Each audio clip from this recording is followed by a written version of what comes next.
For more on where the race stands and just who the voters are that the campaigns may still be able to persuade, I'm joined by national political correspondent Steve Kornacki.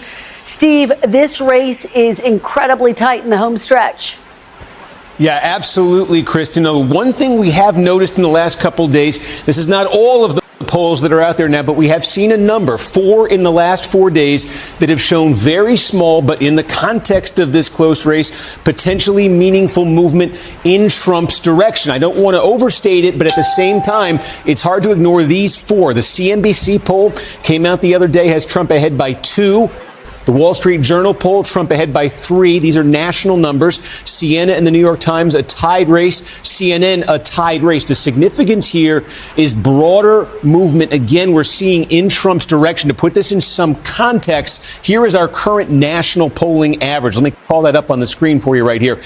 Harris continues to lead nationally. I want to stress that, but we've been tracking this every week on the air here. A couple weeks ago, this number was at 3 for Kamala Harris. Her lead in the poll average now down to 1.2 because of some of the numbers that I just showed you. Of course, the swing states, the battleground states are going to be what decide this election. And look how close those are. We see 1.2 nationally. Just about all these swing states are even tighter than that. So Trump certainly a little improvement nationally, but where the race is decided, absolutely razor thin. But what is happening nationally? Well, we can show you from the CNBC poll. They picked up on something that our own NBC poll was suggesting recently, and that is a shift in the image of Kamala Harris. You can see right now in the CNBC poll, 42 positive, 48 negative, higher negative than positive. That's where Trump is too, largely 39, 49. The significance is about a month ago when we were polling this, Harris had a higher positive than negative. In our poll, in the CNBC poll,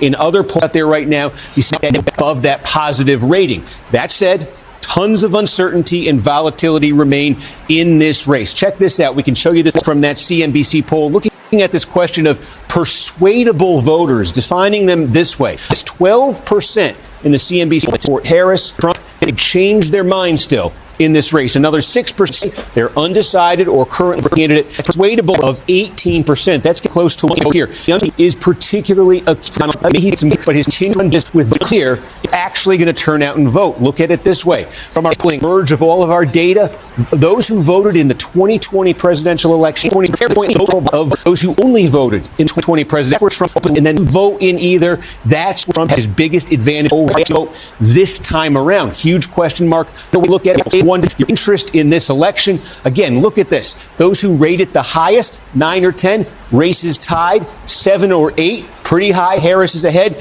Here's where Trump cleans up. Those who say 1 to 6. So again, Trump relying on a coalition that, if they turn out, could be powerful for him, Kristen, but that's a big if. Powerful indeed.